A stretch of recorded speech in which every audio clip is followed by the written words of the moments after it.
Yes, welcome back. Now let's get straight to business. This was the third explosion in Abuja in less than 2 months. This one happened at a very popular plaza called AMAB on Aminu Kano Crescent. And the explosion was said to have killed no less than 21 people and sent about 17 others to the hospital. To look at all this spate of bombings with us this morning, it's my pleasure to welcome a security expert, Mr. Ladi Thompson. Good morning. And sitting beside him is, a security analyst as well as a public affairs analyst, Mr. Dare Ogunlano. Good morning. And on my side here is a public affairs analyst, Bala Zaka. Thank you. Good morning, Nigeria. Thank you very much for coming. Now, where does one start asking the questions? We have asked and asked and asked. What can we do about these deaths every single day we wake up? Mr. Thompson, please. What do you think? Is there anything we can do at all? We're getting exasperated. Well, thank you very much.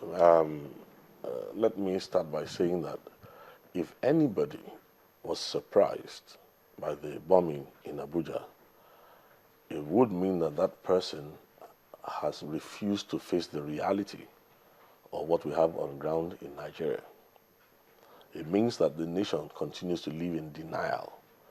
And I don't think that the problem really for me, I believe, is having listened to the statements coming from the federal government and from the people in Nigeria as a whole, is the fact that when a medical doctor thinks he's handling malaria and the challenge is a cancer, the results are inevitable.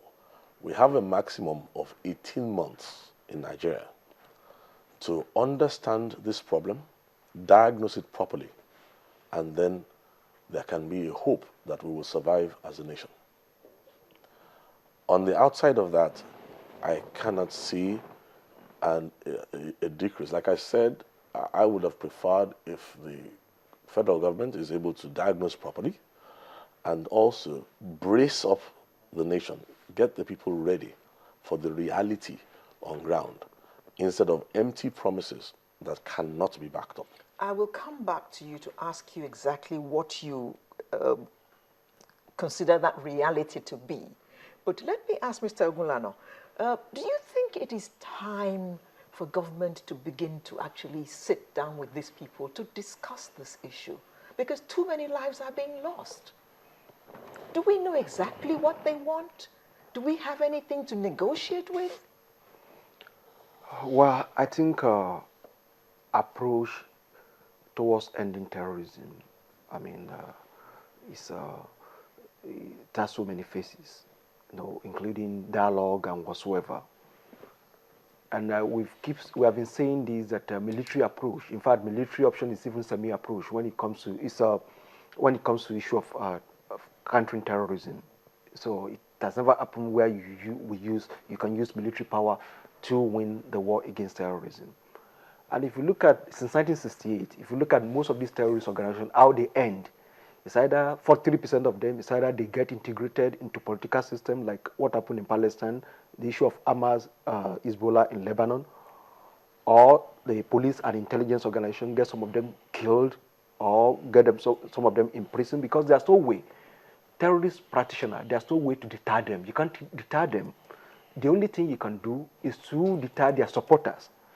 But in the last 2 years, I've never seen, like I said at the other time, the people that we have been arresting, killing, they're just hire killer. Those who are paid to be doing the job. But those who are actually sponsoring them, we have not been able to arrest any one of them, prosecute that person, I'll get that person jailed. Up to now, we have not been able to do that. And it seems Boko Haram is winning the war because they've succeeded in confusing us. We are confused in such a way that instead of us, like the former speaker said, instead of us who actually face the reality, we always trade blame. And that's what Boko Haram want. They want to confuse us. It's either PDP will come and say, oh, it's opposition. Then opposition will come and say, you are clueless. Christian will come and say, it's Muslim. The Muslim will come and say, okay, it's Christian agenda to blackmail Islam. So we have Mr. been able- Ulana, yeah. it's like in the drug trade when you catch the mule. That one is dispensable. Yeah. It doesn't matter in the scheme of things. The baron is the one that you need to be chasing. You need to be chasing. So, and up to now, we have not been able to do that. So, I think that's a big problem. And for us to be able to resolve this issue, we should be able. When government promise, we have been hearing that we're on top of situation, and people are tired of hearing that. For how long are we going to have the president that will be money up and down, becoming cheap money?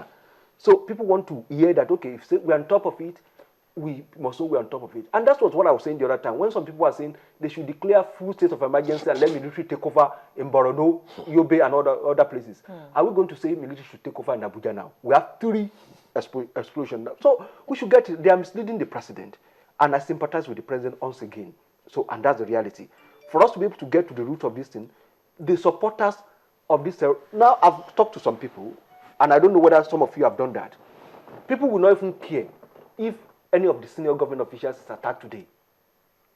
But attacking ordinary people, innocent citizens, is their problem. It tells you that the terrorists are winning the war one way or the other, and we are not very careful about that. It means the government is losing support. It means the government is becoming far unpopular, whereas people are now getting sentiment, a kind of sympathy for terrorists.